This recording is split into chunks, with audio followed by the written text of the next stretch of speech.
Joran arrived at the chapel surrounded by his groomsmen, smiling confidently as cameras clicked around him. But the moment his eyes landed on the old peddler standing quietly near the entrance, something dark flickered across his face. The charm he wore so effortlessly slipped away, replaced by irritation, then disgust. He marched toward the man with sharp, deliberate steps, as if the very presence of someone poor had stained his perfect day. Without hesitation, he began to scold him loudly, accusing him of ruining the wedding atmosphere and demanding he leave before spoiling the moment. His words were harsh, each one dripping with superiority, and the guests who overheard froze in uncomfortable silence.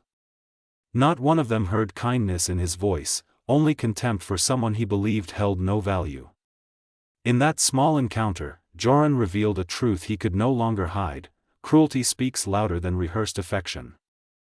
On the morning of the wedding, while the chapel buzzed with excitement, Ryan Solberg stood outside its gates dressed not as the wealthy father of the bride, but as a worn-out scrap peddler carrying a sack of empty bottles. His clothes were dusty, his hands darkened, and his beard made him nearly unrecognizable. He hadn't chosen this disguise for drama, he chose it because he feared that beneath the groom's charming smile lay something hollow, something he prayed wasn't real. Years of protecting his daughter had taught him that the world isn't always kind, and he refused to hand her future to a man whose heart he wasn't certain of.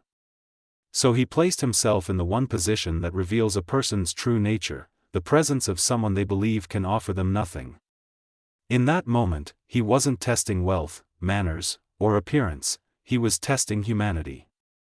As the last of the guests drifted away, Arwen remained standing in the quiet that had settled over the chapel grounds, her breath unsteady but her heart strangely clearer than it had ever been. She removed her veil with trembling hands and placed it softly on the nearby bench, as if laying down the version of her future she had once imagined. Her father stepped toward her, not with judgment, but with the steady warmth of someone who had loved her long before she knew the meaning of the word. When she fell into his arms, he held her with the reassurance that she deserved a life built on respect, not fear, on compassion, not convenience.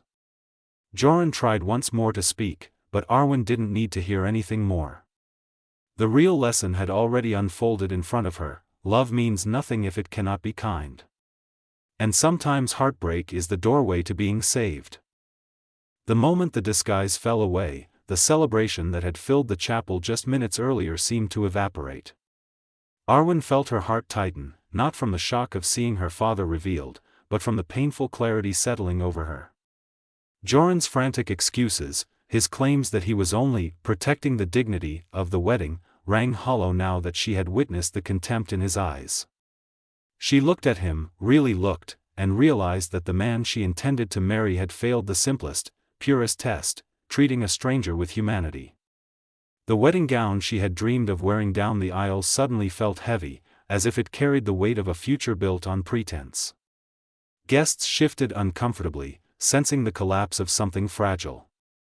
Arwen lifted her hand when Joran tried to approach, stopping him without speaking a word. A love built on cruelty had no place to stand. For a long moment, the courtyard stood frozen, the weight of Joran's anger hanging thick in the air. The old peddler, silent beneath the insults, slowly lifted his head, not in defiance, but with a quiet sadness that seemed to still even the murmurs of the guests. Then, with deliberate calm, he reached for the rope tied around his waist and let the burlap sack fall to the ground.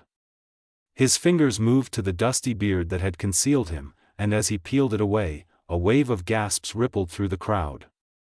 The frail stranger they had dismissed was no stranger at all. It was Ryan Solberg, Arwen's father, the man whose love for his daughter had carried him through years of sacrifice.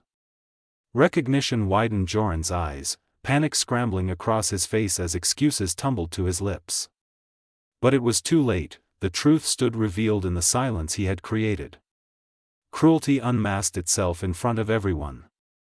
Inside the bridal room, Arwen was rehearsing her vows, her heart fluttering with excitement and hope, when a sudden rise in voices from outside made her freeze. Something in the tone, sharp, angry, unsettling, pulled her out of the room faster than she could think. As she stepped through the chapel doors, the sight before her struck her like a blow. Her groom, the man she believed was gentle and kind, was towering over a frail old peddler, his face twisted with irritation as he barked insults without mercy. Arwen's breath caught, her fingers trembling around the fabric of her gown as she rushed forward, unable to understand how the man she loved could speak with such cruelty. The world around her blurred, all she could see was his rage and the helplessness of the man he was humiliating. In that moment, innocence cracked, and doubt spilled in. Cruelty revealed itself with no place left to hide.